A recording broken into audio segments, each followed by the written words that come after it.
Hello everyone, this is the First Second Podcast number 67. Before we get into today's podcast, we want to do a quick announcement about our good friend and good host OldBob 10025. If you hadn't heard of lately, on January 3rd he was in a pretty bad car accident. His car got a little banged up and he had to go to the hospital. If you had missed it on Twitter, he actually did a Twitter live stream of him in the back of his ambulance, which was interesting to see, just to say. But anyway, we're all thinking about him. He actually has a GoFundMe up currently, and he did actually reach his goal. His goal was 1,200. He actually reached it, and he's now at 1,446. So if you all out there would still want to share the love, let him know you care, you can go to his GoFundMe page, which the link will be down beneath this video in the actual description. And then on top of this, since we know that GoFundMe is a credit card only based system, if you want to use PayPal, you may contact OldBob directly and he will give you a link to his PayPal to also do donations if you do not have a credit card. But yeah, so on top of that, we will be doing a charity stream on my Twitch at Larsh8888 next Saturday. Maybe 8 or 10 hours. We're still trying to get the number set. We're not too sure entirely, but we will be doing a live stream just to raise awareness. So people out there will go to his page. So yeah, so anyone out there who wants to join in, we will be here for a good chunk of time, and that is going to be on January 12th. So yeah, so Bob, our thoughts and prayers go out to you, and we hope you make a speedy recovery, and we hope to see you soon back here.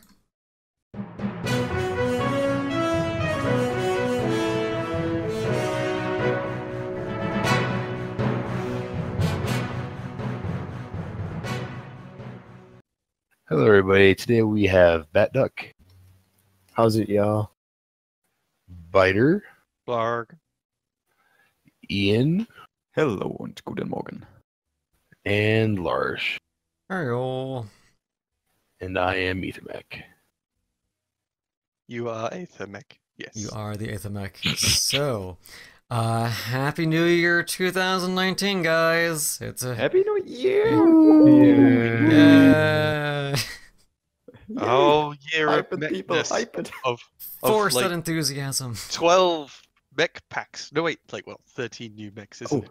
Oh, but Bida, don't forget. In theory, in September, we're gonna get a whole new game. Maybe.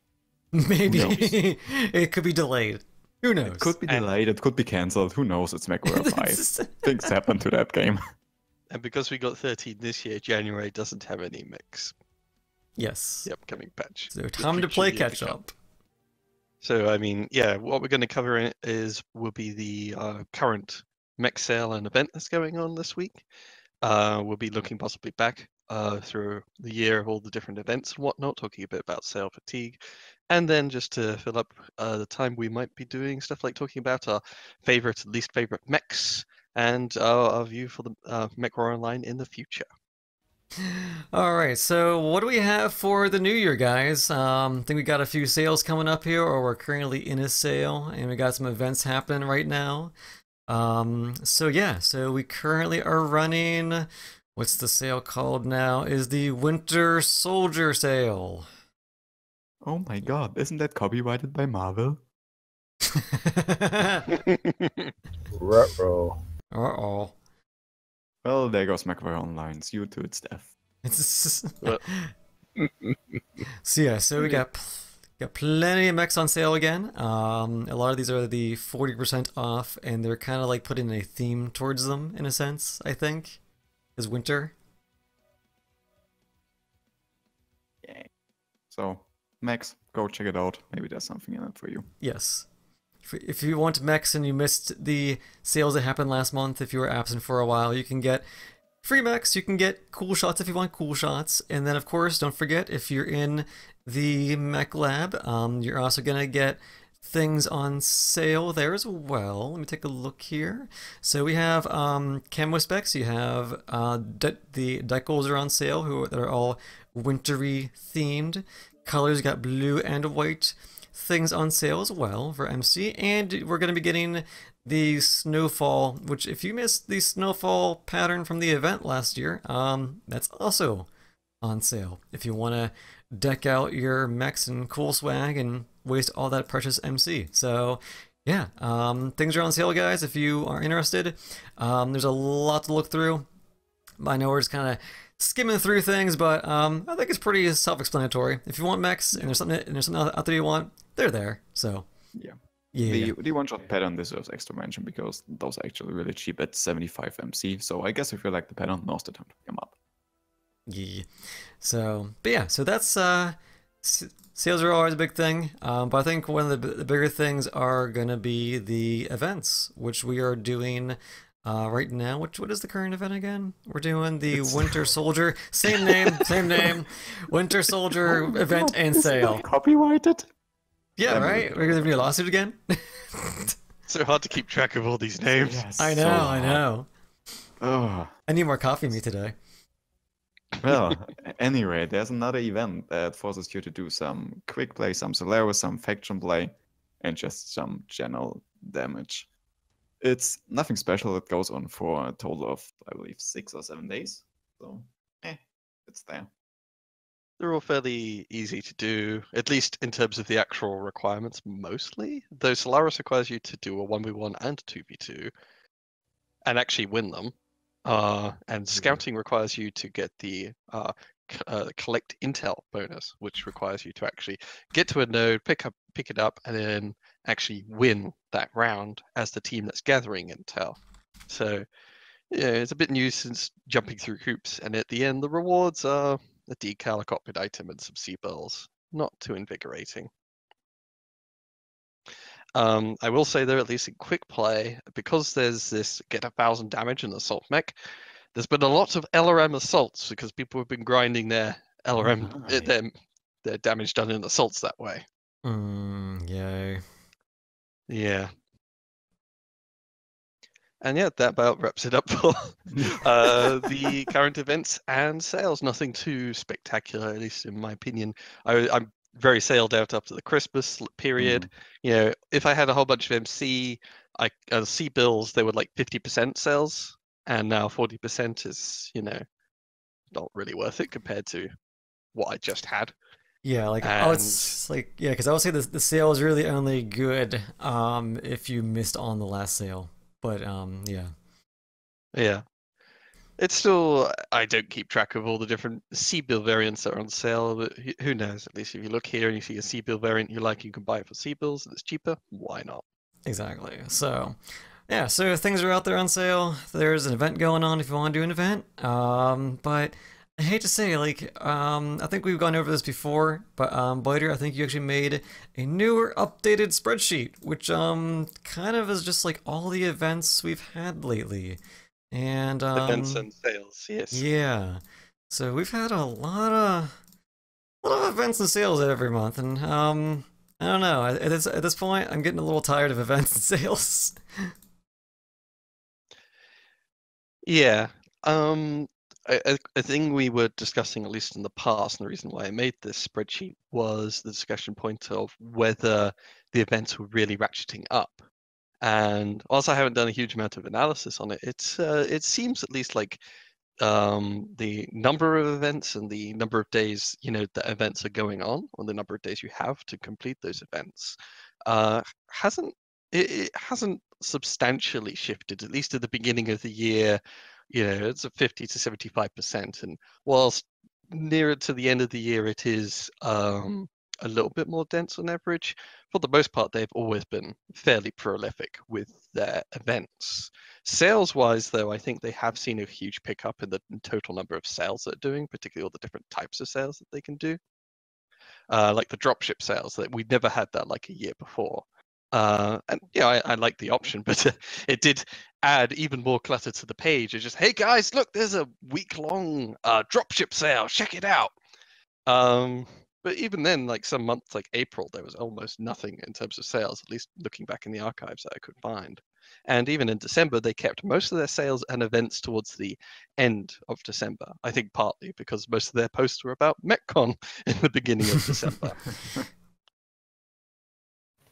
In regards to the events, though, if you're trying to do the Winter Soldier event, tune into the Mechwarrior streamers. Various streamers I've seen, at least on the last Friday, have been doing Solaris 7 matches for 1v1s and 2v2s. So if you jump in there, pay attention to chat, participate in their chat and everything. Maybe if they're not doing it, if you ask, they might go ahead and do a round for the Solaris 7.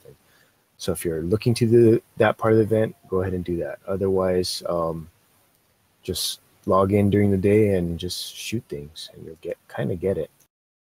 Yeah, because I know I haven't done Solaris 7 in a while, and I really like. The thing is, I'm one of the weirdos who really enjoy Solaris matches. It's just that the pool of people, there's never many people online, but okay, this is gonna sound really low, but right now looks like we're looking at what is this, like rank 3 or whatever it is, we have 4 people in queue. Woo, that's more like, than I usually encounter. I know, usually it's at like 1 or 0, but we have 4 people waiting in queue for Solaris matches. That's insane. People Yeah, are playing right? the mode. It's a huge success. Yeah, so, but I don't know, like there's something about Solaris that I would love to play it more, but when there's not an event, there's usually not many people in it. Yeah, when the event first started, there's nobody playing. But once the streamers started going and everything, it started picking up a little. I should give it a shot. Yeah. Well, at least there is some playing it, but this event is asking you to go to Solaris, to scouting, to quick play. You know, it's spreading the community out, and yeah, sometimes even we have troubles searching for group queue, let alone well, 2v2 Solaris. Last night during our stream, there were times when we had like a group of about 10 people, and it would take a little bit longer than usual to get a match, actually. Yeah, part of that might just very well be people are spreading out due to the event and doing scouting missions together. That's what I'm saying, yeah, Solaris because missions. we were all doing quick play last night, and yeah, in our group, I mean, granted, we were able to find matches, but there were some periods of just downtime, just waiting for a match.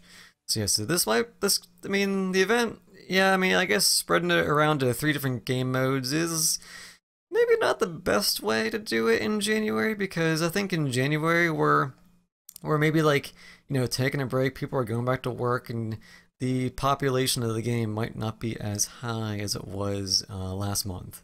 So spreading it out over 3 ways, maybe not the best choice, but I don't know.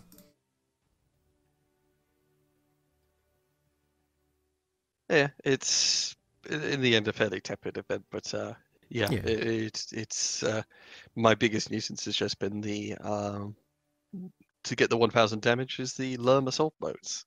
Yeah, which we had quite a bit of Lerm last night as well. So, but anyway, I don't think we want to hang too much on the events, because it's an event. It's another one that's happening again. But I think what we want to really go into is the mech packs from last year. So for those viewers out there, we're gonna do a little opinion piece today. And we're going to choose our best or favorite mech packs and worst favorite mech packs from the year.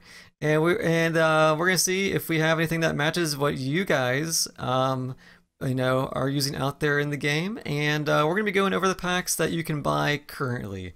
So nothing from the upcoming packs, but yeah. So guys, from this past year, what did you think your favorite mech pack was that you used, and why do you really use it, man? We're going to start with Ethan Mech and then go on the way down. Oh, wait. Ada, I'm better against yours. The Turbo Eagle. Yeah, so I'm a really big fan of the Vapor Eagle. I like it because it is just like a dysfunctional mech that shouldn't work at all.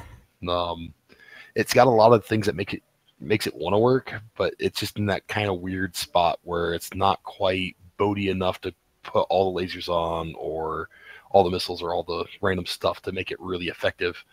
but it's kind of fun, and I think I like it because it's pretty much like a clan Phoenix Hawk, and for some reason I really enjoyed the Phoenix Hawks. I'm gonna go with the Sun Spider, specifically the Sun Spider C. It's one of the few mechs from last year's round that I've actually mastered. It runs all the missiles, and it was my first dedicated ATM streak boat, so I've enjoyed playing it, and yeah. Yeah, the you know what, the funny thing is I need to use the Sun Spider more because I barely have any of these things mastered. Well, it's an Omni mech, so you can switch out the Yeah. parts. Very true. Even though I think Biter, I think you actually had like a decent build that you gave us one day. It was like Ultra AC10s and like a PPC in that thing. Yep. And that worked out really well. Yeah, that's a classic build from when we just had the free hero. It's still pretty good. Yeah. I like the dual LB20s on Spider. It's ridiculous. It most of the time doesn't work as it should be, but it's fun. And I mean, it is kind of nice because didn't they give it, like, I forget, did they give it armor bonuses or not with that mech? I forget. With like the CT. I recall them at least redistributing it so that it didn't just get side torsoed out all the time, that center torso was more of a target. Yeah. Mm. All right, and then Yeah, the hitboxes got redistributed. That was the main. Yeah. They don't have survival quirks. It's just the hitboxes were changed, and it's a lot more balanced than what it was before. Yeah. Mm-hmm. It's And very it's just much all white. It's just a pretty looking mech too. Granted, it's kind of awkward looking, but I kind of like that little, just the overall look of this thing. All right, and then going back to Aethamex's comment, actually, did anyone have any comments on the Vape Eagle at all? Yeah, I like it. It's fast. You can put ATMs on it. That's good. Just about it. It's just good. It's just a good good. mech. It's fun. It's alright. You have plenty of build options with it, but otherwise it didn't. I mean, the jump jet quirks are interesting, but I never really utilized them. And even if it has a 400 engine cap, its agility, speed stats aren't very good for that engine cap. So going super fast doesn't actually feel very good with it, at least compared to like putting a huge engine into an inner spear mech. Is always my comparison point. Like I instead always put a small engine in and maxed out on firepower mostly, because it's mostly going to be a fire support mech. That, or you sort of have to play it like an assault mech, sort of like an executioner. That yes, you could go really fast, but you take a while to speed up. So plan your routes carefully. And it's also just very tall. It's a very tall mech for its size. Oh yeah, Yeah. it's huge. It's a huge. Because like I think it's taller than an awesome. I was scaling up the Vapor Eagle and the Wolverine, and it's just so hilarious clicking from one to the other. Like the Wolverine is like half the height or something like that. It's just so squat, and I love it. Whereas the Vapor Eagle is huge. It's like it towers over that poor Wolverine. Oh god, like even going from that to a Viper is just. Oh my god, yeah, that thing's really tall, considering it's a medium. Granted, isn't it? It's one of the heavier mediums, though. It's a 55-tonner. It's a 55-tonner, but I'm comparing it to a Wolverine, which is also a 55-tonner. Yeah, good point, good point. Okay. The clan Gundam needed to be big and impressive. It's just compensating.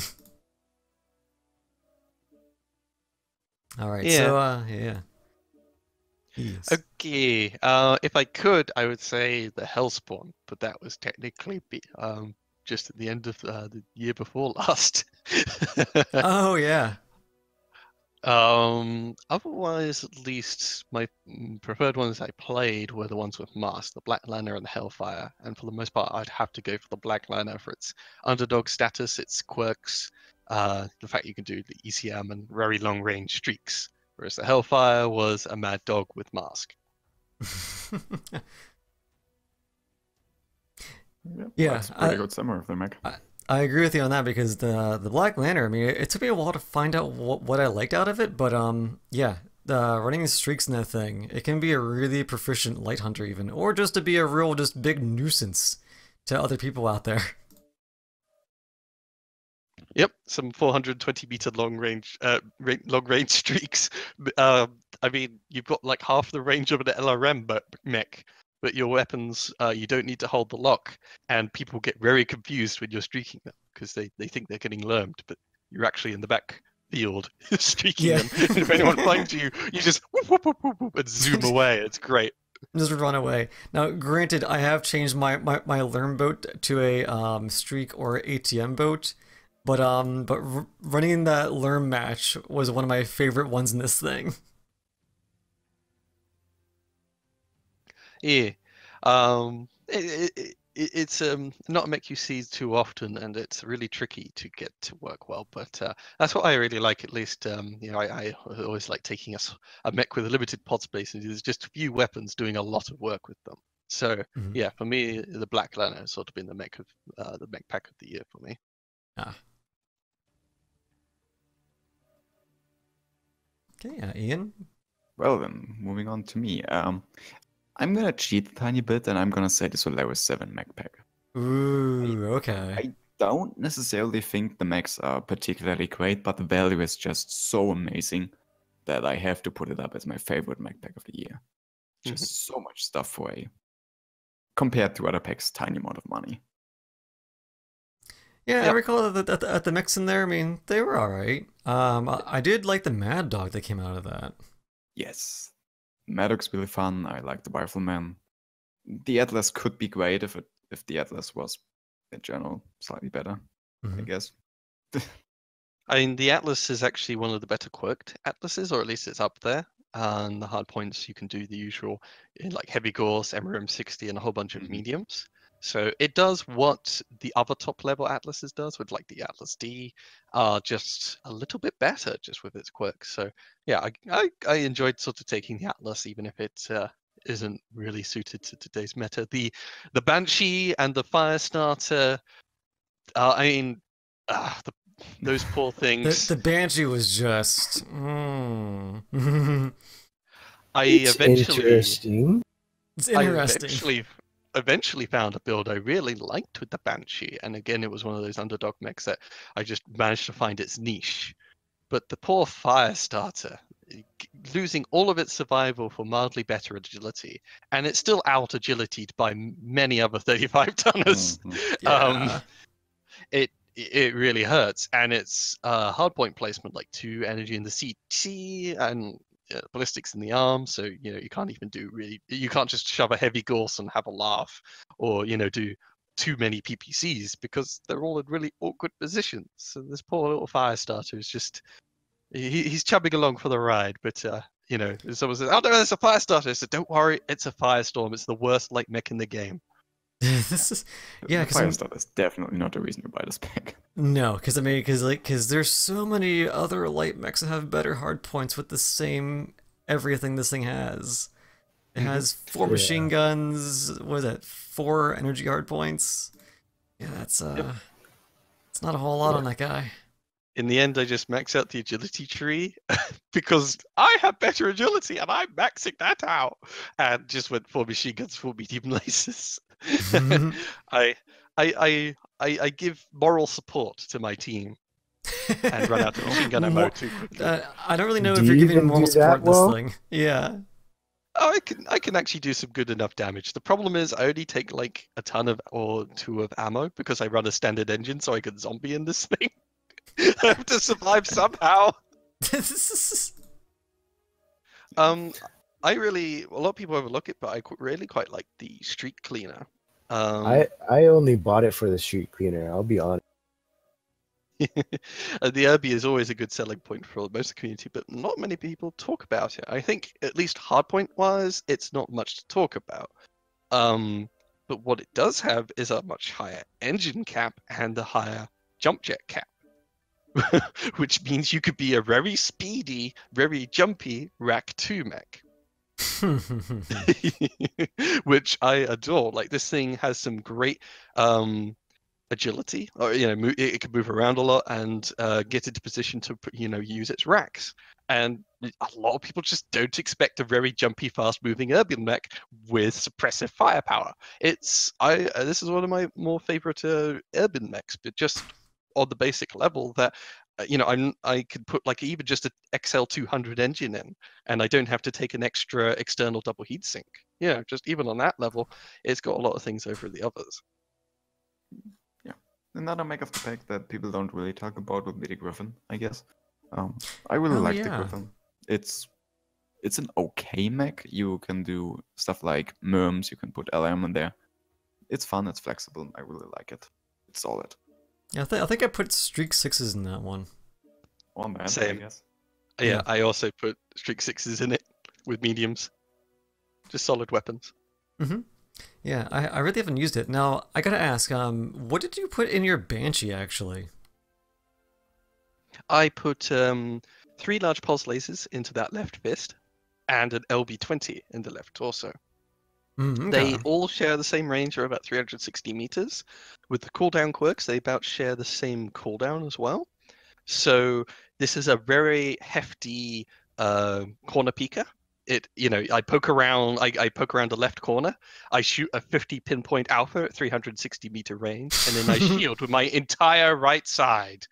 The right arm falls off, the right torso falls off. Then they shoot through the right torso to get to the CT, and then I'm using the other side to shield. So instead of using that really high and awkward missile hardpoint, I just found it a lot better to take 50 damage pinpoint alpha strikes around corners.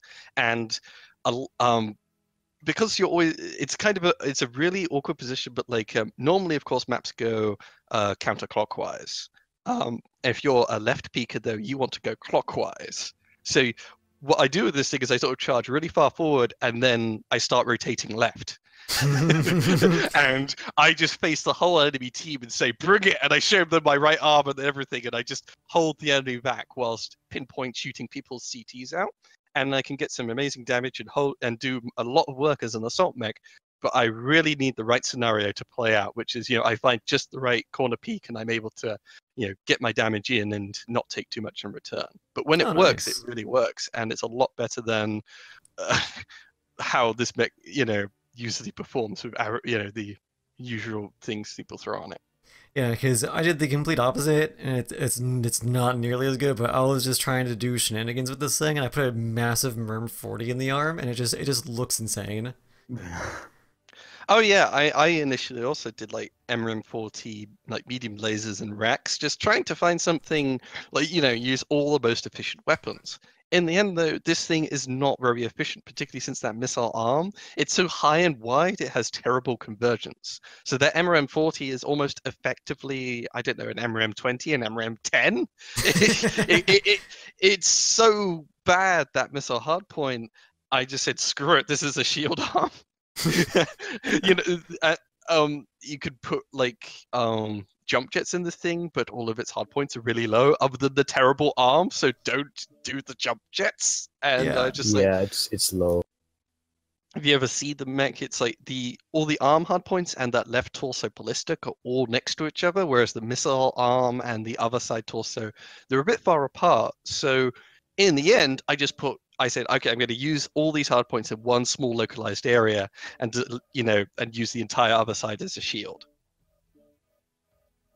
And I straight up minimize copied face that time. build, and I can second that it works in the right circumstances. Yes, and that's another thing. The Banshee loves getting caught out because something like MRMs or racks or whatever, the medium lasers, there's too much face time. You've got to minimize it with LB-20 and large pulse lasers. Mm-hmm. You very quickly do your 50 pinpoint damage and you twist away. So I like it as an underdog, but whenever I see it, I'm just like, it's a bit like seeing a Night Star. They're down one mech. Wow. Not much love for that Banshee. All right. I could get some great work with it, but most people's builds and how it's really tricky to play. So it's a bit like the Night Star. It's just yeah. All right, Lush, your favorite mech? Yeah, and then my favorite would probably go to the Champion. This thing for me is that because to me the Champion was like a jack of all trades kind of mech. Because every variant out there had a pretty varied loadout. So I was able to do a wide array of things with it, and keep each one kind of unique, which I was happy with. And so far I found a decent build for every single one, and they've all been relatively solid for the most part.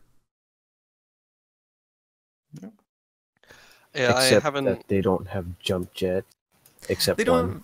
don't. Well, okay. Well, yeah. Except for the hero mech, which is just a missile boat, for the most part. But even still, without jump jets, I think it's like I was able to get some pretty decent damage games in this thing, especially the Rack 2 on the 1NB. I just slammed 2 medium lasers, 3 Rack 2s in that thing, and this is the one that has the velocity quirk. So when you're just just shooting with racks, your velocity is just pounding the enemy really well in this thing, and just causing it's just a huge, distraction, which I love.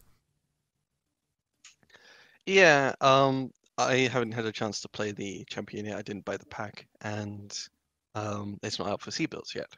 But it does have at least some fairly decent survival quirks. It has a few weapon quirks here and there that you can use, and its shape has been quite. It seems quite well at spreading the damage, even if those arms are so weird.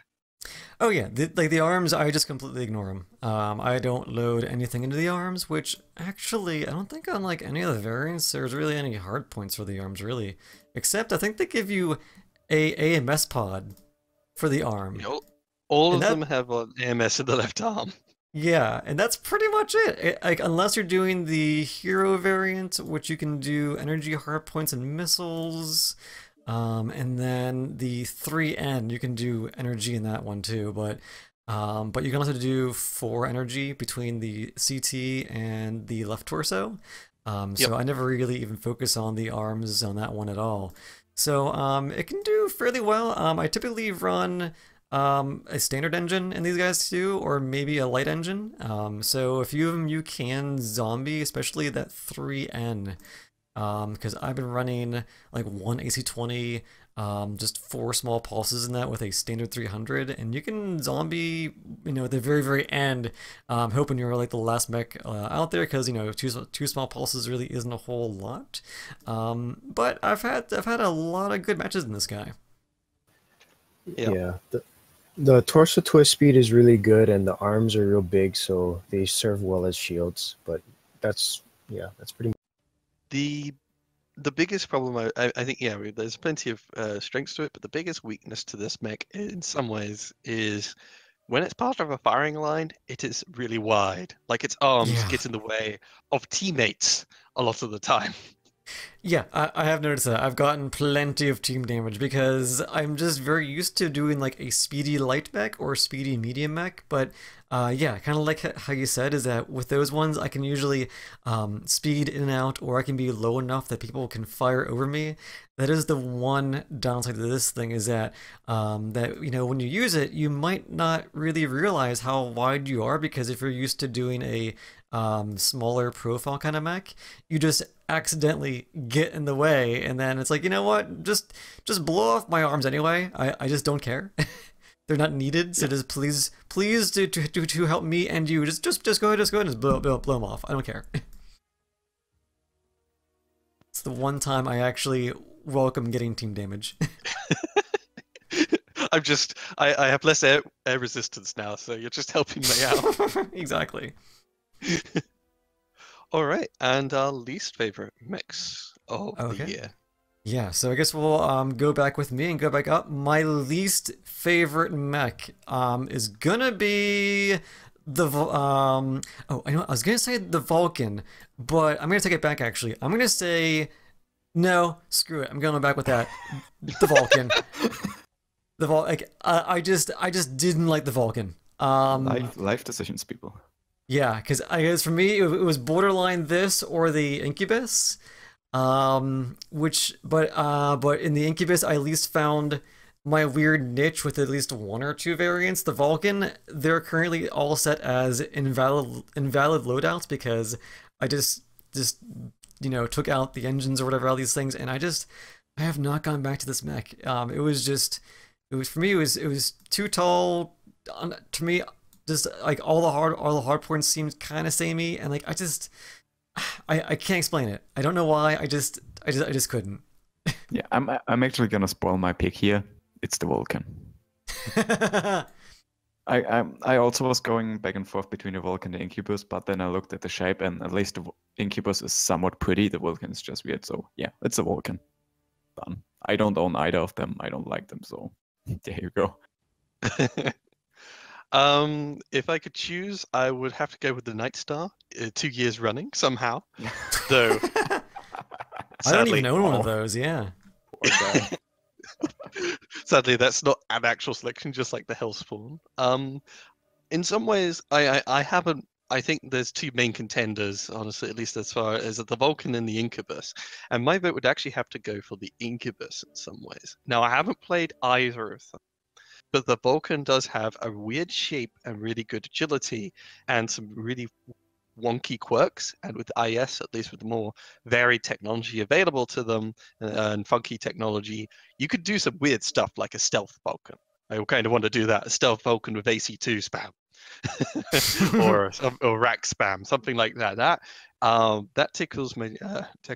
But the Incubus, it's an Arctic cheetah without the ECM, terrible agility, and nothing really much going for it other than some high hard hit points, and not even that many. It's just so my vote would be Incubus. Now going back to the Vulcan though, you said did you say stealth Vulcan? Yeah, stealth Vulcan. Which ones have the ECM? There's one variant. It has mask and ECM, isn't it? Or I think. Let me see. No, there's no ECM. There's a mask. Yeah, none of them There's have mask. All right. The one has mask, I believe. Yeah, but there's no ECM. All right. Yeah, but anyway, a mask Vulcan. You got great agility, and it's even better with mask. And it has UAC quirks, so you could shove in a big UAC into that and just be really quick, zipping around a corner and giving someone a blam in the face and then running away. All right, yeah. So the one point you did make, I will agree with you. It does have some weird ass enhancements or quirks. The Incubus did not come with like any quirks at all on these things. Mm-hmm. Like absolutely none. Okay, to touch on both of those mechs, BrioS actually does really well in the Vulcan. I know, and I don't know how he does it. I've seen him. It's amazing. It's amazing. I don't get it. But for the Incubus, if you haven't played it recently, it's decent. It's nothing great. I think it's the only clan mech that can match the Locust speeds on the clan side. So it's pretty zippy with the upgrades and stuff that it's gotten, and with full speed tweak. It's also turns a little bit better than before, but it's not very impressive for loadouts and whatnot. But that's just my 2 cents on the Incubus and the Vulcan. So I guess, so... sorry. Yeah, but that's why at least I choose the Vulcan over the Incubus. The Incubus is just so bland and vanilla. It's completely forgettable. Whereas the Vulcan has some spice to it that I'm looking forward to when it comes out for C-bills, just so I can try and make use of its speed and get some good positioning on the enemy. That is the spice we find. And you have to pay. And hey, it can even take jump jets, which the Incubus can't ever take. The Incubus can't take jump jets, which is unfortunate because it's the I have one painted as a RX-78 from Gundam, and it looks really good as a Gundam, but it can't jump, so it kind of bums me out. Yep, no jump, no ECM, no mask. It's a battle mech at least. How many jump jets can you slap into a Vulcan? 6 in total. And it's a 40-tonner, so 40-tonner jump jets are some of the best jump jets in the game. So it should be a pretty good jumper. Let me check. I might need to revisit this thing. Oh yeah, it could jump 80 meters with max jump jets. Oh yeah, because I'm actually looking over the model here, and on the back of this thing, it has this like the whole backside is nothing but jump jet. It has 1, 2, 3, 4, 5. It has 6 pods on the back, and they're all just coming out of this thing. Yeah, and that's why I'm kind of thinking sometimes, like, you could take max engine, max jump jet, mask, Vulcan with mask, and just be a little fly with Mech's survival. that Oh, just is such a nuisance to swat and isn't worth the enemy's time. it's so ugly, and the armor's so low on this thing. Woo, all right, so I think moving on. Bat Dog, what is your pick for your least fave? My least favorite will trigger probably a couple people, but it's actually the piranha. I don't like that it is a mech that you see in every single match, and every single match it does everyone else that plays it, the general community plays it one way, and it really bothers me that it's so predictable. It's in every match, and it's only kind of good for that one thing, but it's also very counterable because it's not as good as a dueler as some of the other light mechs that are available. But yeah, I'm tired of seeing them. They keep doing the same thing. You can always expect a piranha to come around Somersault's butt and try to chew it off. Mm-hmm. In some ways, yeah, the piranha is ridiculously powerful with its host of MGs or even laser loadouts, and in some ways, it's a curious case with the dueling thing. A lot of light mechs sort of want to take a mid-ranged or longish ranged loadout and poke and trade. And, you know, they're trying to assert map control, and then the piranha turns up and says, "Oh, I see you've got a medium laser wolfhound. Isn't that cute? I've got, micropulses. I've got machine guns, and I'm going to eat you alive." It would be a shame if something happened to that. Yeah. It would be a shame if someone, I don't know, took your leg. Yeah. Yeah, so this does really affect the light game, and even the bigger guys have to worry about it because an opened up mech or an isolated mech against a piranha, it's not a fair fight in some ways, or at least it feels really bad when you got piranhas skittering around you. It's just like, oh god, it's going to take them 3 seconds to chew through my rear CT. I can't give them a single second. It is pretty ridiculous. Like, you know what? And we have not done it. I'm sorry, Bat Duck, but like I kind of want to do like a Friday night group drop, just group fish. Oh, don't get me wrong. I still pilot it. I pilot it in a very different style. I actually try to counter those piranhas that come in and fight, try to eat my assaults. I fight back. Mm-hmm. But I still feel really bad. I feel like a jerk when I run it. Partly because the piranha is so commonly chosen, or at least warrior on the battlefield, and so as someone who likes using streaks, my diet in Mechwarrior Online just has a lot more fish in it. And they have very little survival quirks, so they are pretty easy to tear to pieces, particularly with something like streaks.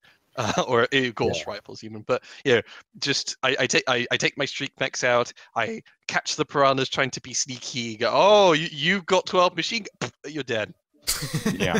Yeah. Oh. I take out the Jenner 2C with the missiles, and that seems to be a good hard counter to the. Yep. Basically, for me, anything that has LB20s or SRMs, which is one of my favorite combo, I just one-shot piranhas. It's so easy. Especially if you're not moving, but a good streak salvo would typically take these things down. See, and I love taking my piranha against streak mechs because if I can turn the corner on them, that's the end of the game. Because I found that I've had more issues against piranhas in streak mechs than in Splat. Splat for me seems easier to counter piranha than streak. Because they just have to get in your face and you can't log on. Yeah, if you hug the streak mech can't shoot you. Yeah. But that's kind of my second gripe, I guess, about the piranha is that it gives people a false impression that they're good in light mechs just because they're good in piranhas, and it's not. It's not the same. You can't. There's being a good light pilot and then piloting a piranha, and then there's being a piranha pilot doesn't necessarily mean you're a good light pilot. Well, and there's a couple of levels of this. So defining what a good piranha pilot or a good light pilot in a piranha does versus what a person who's okay at piloting a piranha is two totally different boats. Yeah, because piloting a piranha is completely different if you're used to doing like, let's say like a Osiris or a Mistlynx. It's a completely different play style. It is. Yeah, me coming from the low cost for the most part, I have no idea how to pilot the piranha. I just can't do it. Yeah, it's an all or nothing mech, and it's either all for the I'm in your face and you've got to kill me before I get around you, or hey, look, I died on my way in. Okay, well, I need to figure out how to get there fast. Yeah, that's what I like about it. It has to be kamikaze, which is fine for me because I just shoot him down on his way in. And yeah, there's a lot of people who feel very overconfident with it, and that just gives me more opportunities to punish them. It's probably also why I like it so much. Yeah, there is one key redeeming piranha, at least for the most part, which would be the 4 AMS piranha, which I do not have. Just for the gimmick, even though the poor thing really struggles to fit in. Oh, I love my quad AMS. It does nothing other than protect a couple of assault mechs, but it's so much fun. I completely missed it. This thing is now available for C-bills. I'm buying it. Yep. I'm buying it right now. Yay! Because I've been wanting to screw around with this thing. I now have a 4 AMS piranha. I need to use this damn thing. You can't do 4 laser AMS in it yet. Oh, just letting you know. Just the magic number is 2 and 2. Yes, it is. It's 2 and 2 for those. Oh, I bought the wrong one.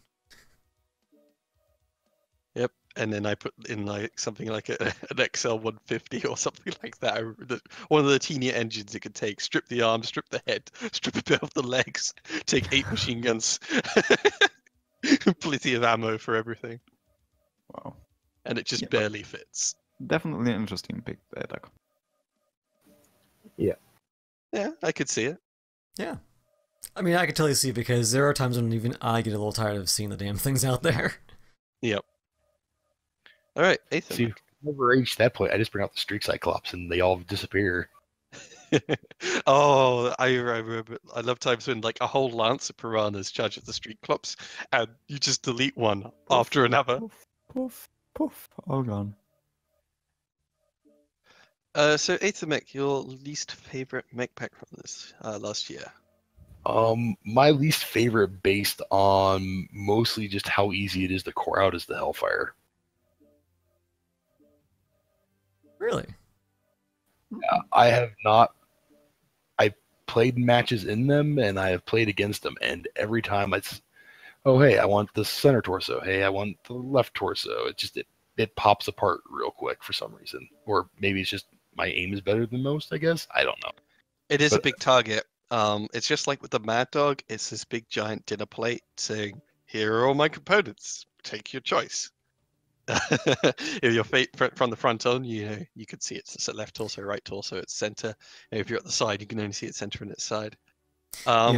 Just like the Mad Dog, though, you generally don't want to face tank because obviously, like Hellfire has no survival quirks, if I'm not mistaken. But it has mask, so it's able to stay relatively low and in the second line.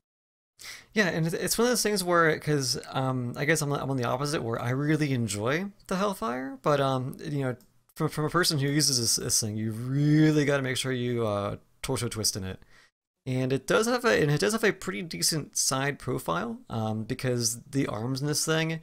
No, I guess the one downside is that a lot of the variants with the Hellfire.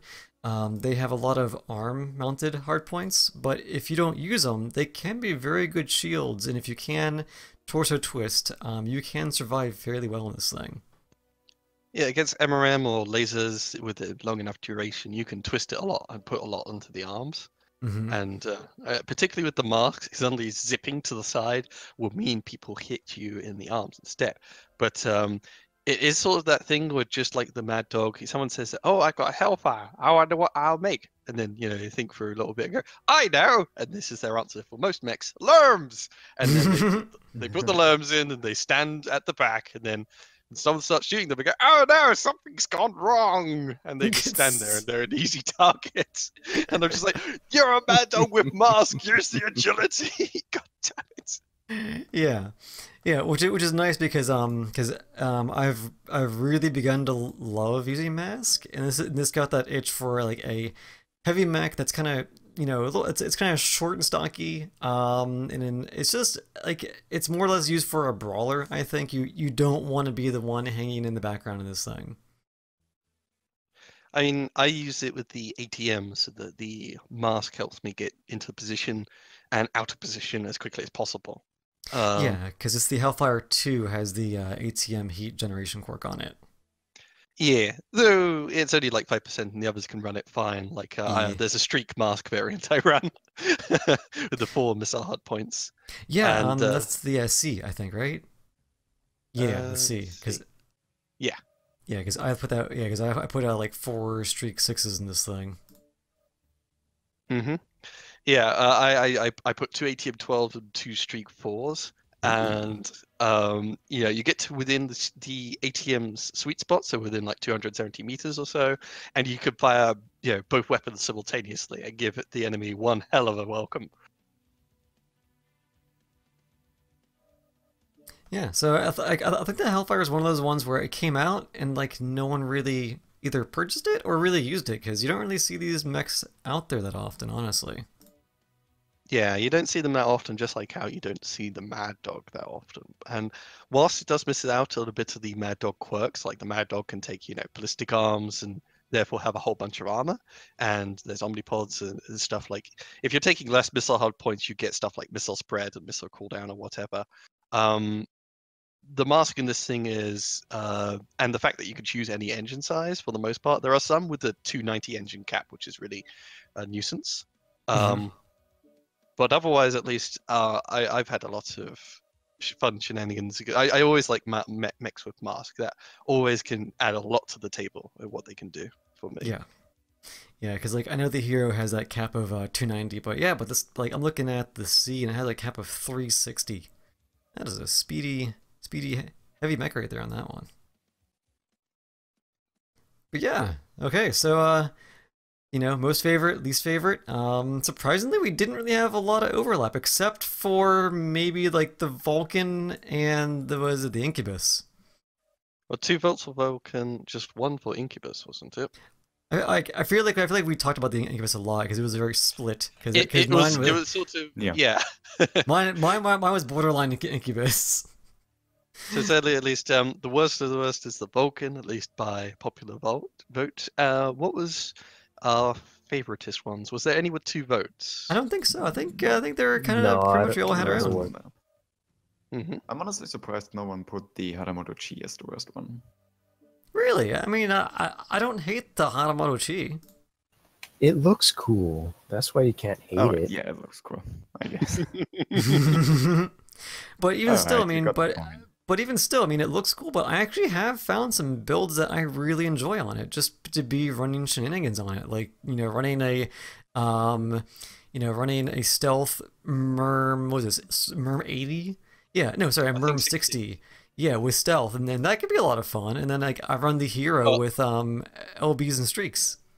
I mean, I put into it with the stealth Hatamoto 2 snub-nose PPCs and 2 streak 4s, and I just, you know, it's standard structure, so I filled it with like 21 heat sinks. It still gets a little toasty, but it's able to be stealth whilst using 2 snub-nose PPCs. And you're running, I'm assuming standard heat sinks or single heat sinks? Double heat sinks. Oh, it's got standard structure. Oh my god. Okay, I need to try that now.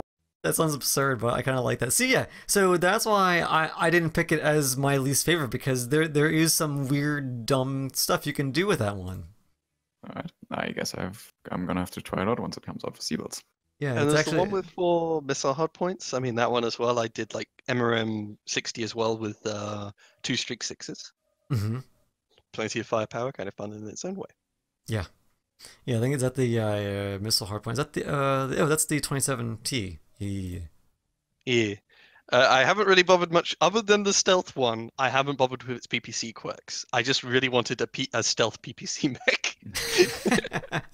Well, that's one thing is that that every variant has like a PPC quirk, but I don't really use PPCs at all on that mech. If you want an 80-ton PPC mech, there's already the awesome, and it's way more awesome than Hatamoto Yeah, G. use the awesome, or there's the standard dire whale, I guess. I think there's the Warhawk. People, because like I see PPCs on a lot on the Warhawk. Still. Yeah, Warhawk and such. Yeah, but anyway, guys, I think that kind of wraps things up for the new year 2019. As like a quick recap to our beginning of the podcast, everyone out there who's watching, and if you have watched us to the very end, thank you for sticking with us for this year coming up, and thank you for being here from last year too. And please help out the old Bob, because we don't really know when he'll be back, but we hope to hear from him very, very, very soon.